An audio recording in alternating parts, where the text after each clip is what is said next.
adventurer. Why do I call myself that? I call myself that because beneath the surface of the reality of what we are now all experience is what we call the divine intelligence of the world. God is present in the world. God is not something spooky that you need to go up in the sky and look for. You need to find this force that exists within you. This is the supreme intelligence working up under the law, LAW, of all things that exist. When we say God, what do we mean? Like, who do we look for? When we say that, oh, God, he did this, he did that. Oh, God did this, did that. Well, prove what you're saying so I can identify on the physical level of existence of what you're talking about, because it has to be compatible with reality. So I can understand what you're saying, and I can come face to face with it so I can see that which is out also within myself and become a better person tomorrow. Okay? So, when we say God, when the Muslims say Allah means a law, A/LAW, meaning that Allah exists in everything that you do in life. If you take man and woman off the planet, then where is God? Who would be there to talk to you so you can have the experience of who God is or whatever you believe in, right? Of who God is. If you take man and woman off the planet, then you have a law, LAW, that exists, meaning that which goes up comes down. That's a law of gravity. The law of gravity, the law itself is God. This is the supreme intelligence, meaning that no matter what you can do, no matter what you try to do, in ordinary for you to get out of my law, you have to put forth some type of contraption or something like going into space. Because there's a law that exists up there. And the only way that you can break this law, you have to wear certain contraptions to get you to space. You have to wear some type of contraption so you can breathe in space.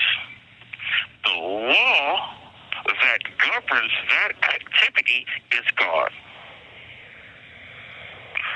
We give it God because it's something more supreme than ourselves. So this is the name that we call it, but is that what it really called? Look at all the things that's actually happening in the world.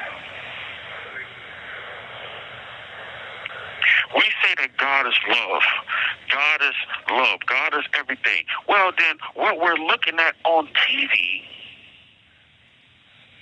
is not what you're speaking about when you say God. When I look up and I see, I never thought that in 49 years of my life, I read the Bible back and forth.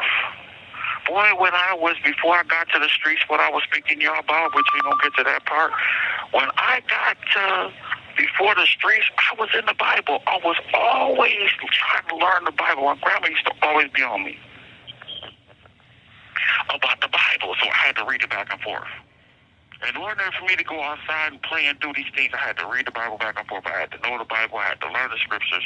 I used to try to mimic the preachers and everything. When the preachers was talking and they was healing people, I used to love that. I can't wait to show the world the picture that I got when I was in church. I swear, I thought the whole church was there for me. But now let's get back to the law.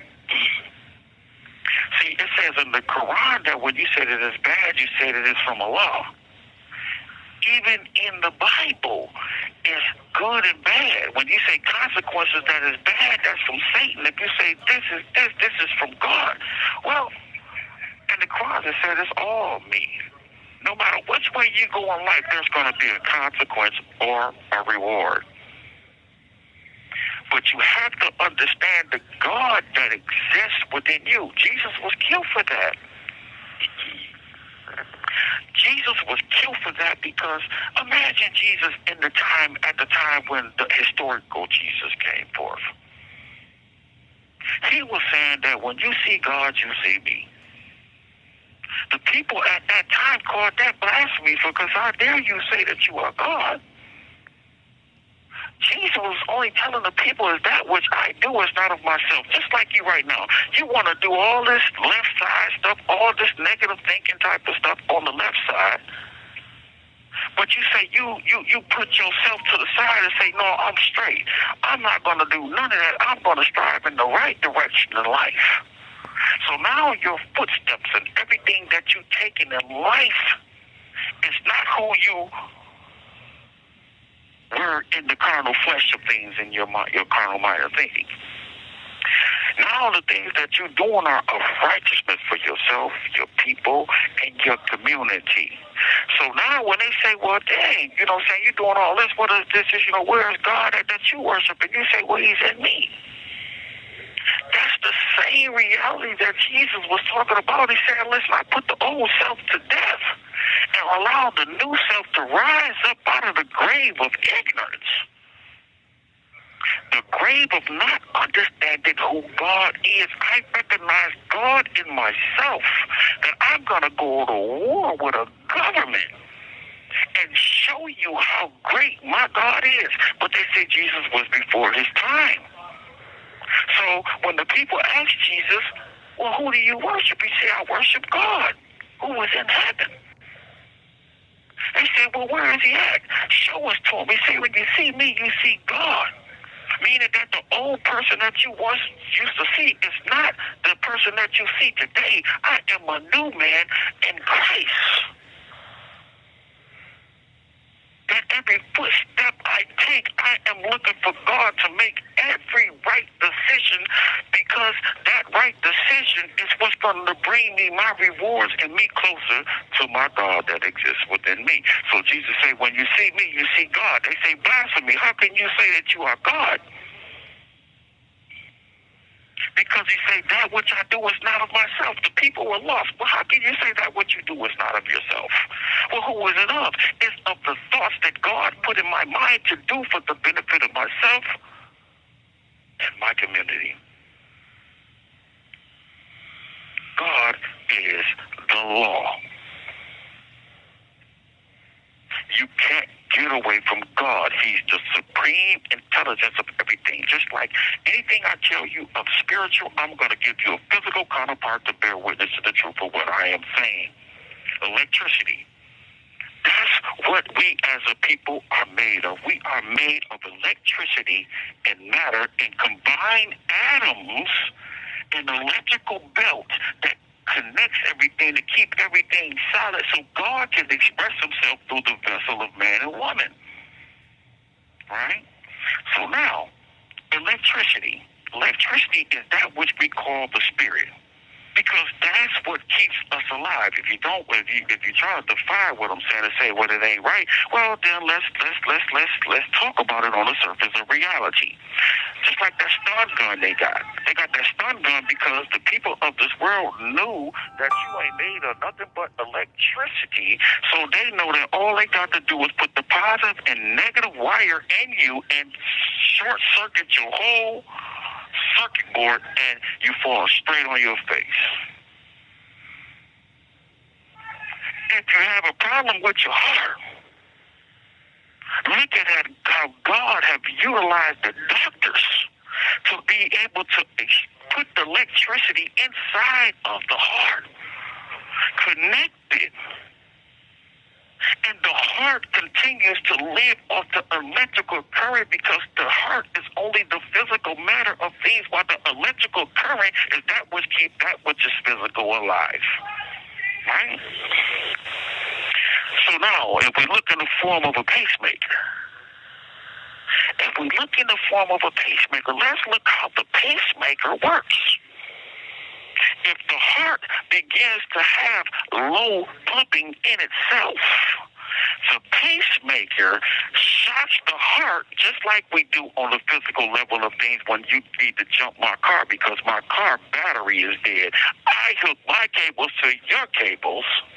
You hit your rev on your car, and it begins to bring the electrical current back into my car where my car come back alive.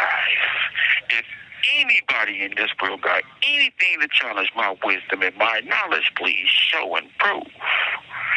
I'm showing you that God is the law that exists in everything that we do.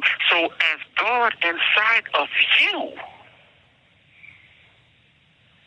it tells you, hey, don't do this. Hey, you can do this, but don't do this. We have put God to death inside of ourselves and don't know who we are as a people anymore. Because when that voice come up or when those forces come up, sometimes our experience affect the person that we is today.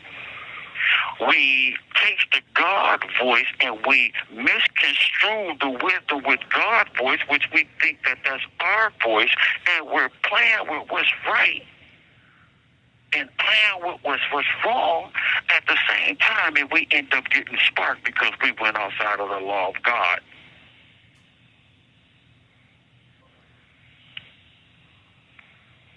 This is the reality of God. When you know God, you know yourself. Oh, my spiritualists, let's teach the world about the unseen reality of things that's actually controlling and moving the physical things on the surface that we are experiencing. The universe orbits on its axis 1,037 and 1/3 miles per hour. There is a force that's so powerful that it causes the universe to orbit on its axis at that type of speed. We don't know we actually moving at over 1,000 miles per hour. What happens if the Earth stops? What would happen? You have 1 minute remaining. What would happen to the equilibrium of man and woman that's on the planet? The force that's beneath the surface that's causing things to orbit on its axis, the world to causing things for the world to orbit on its axis, that force is a force that exists within us. We have that force that's within us to where we can utilize that force within us, push the universe on the physical level, and make things fit the way God wants us to actually fit. Because we're everybody. Is everybody planets? Have everybody thought about that? Are we planets that's orbiting in the universe? How does an astrologist come up with a planet and how it moves and say this is the nature of these people that were born in this month? Has anybody thought about that? Where did you get the knowledge and the wisdom from? God is present in the world, and the spiritualist adventurer is ready to talk. Thank you for using GTL.